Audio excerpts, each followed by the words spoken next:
Set ખોવાઈ જાય રે. હા બોલો બોલો. આપણે અત્યારે માંડવી થઈ છે, વરસાદ થયો છે, તમારું શું કેવું એમાં? અરે ભાઈ બહુ નુકસાન થયું. હવે આ વરસાદનું હવે જવું ક્યાં? અમારે હવે આ માંડવી પડી ગઈ થોડીક રહી ગઈ તો હવે એમાં ઉગી જવાની છે.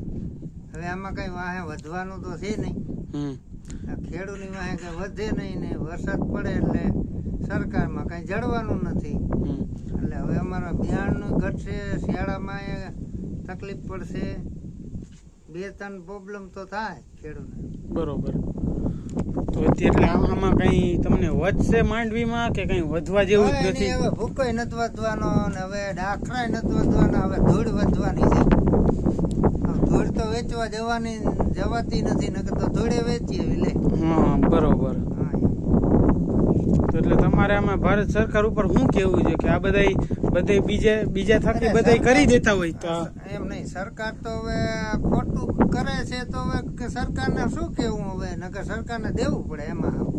હાવ પછી કઈ સરકારને જે ધ્યાન દેવું પડે ને હાવ પછી ખેડૂતો શું કરવાના? ધૂળે વેચાતી નથી ને ખેડૂત ધૂળ વેચીને કઈ કરે હાલો ખાવાનું, પણ ધૂળે વેચાતી નથી. હવે શિયાળાનું બિયારણનું ને ખાતરનું ક્યાંથી કરશો?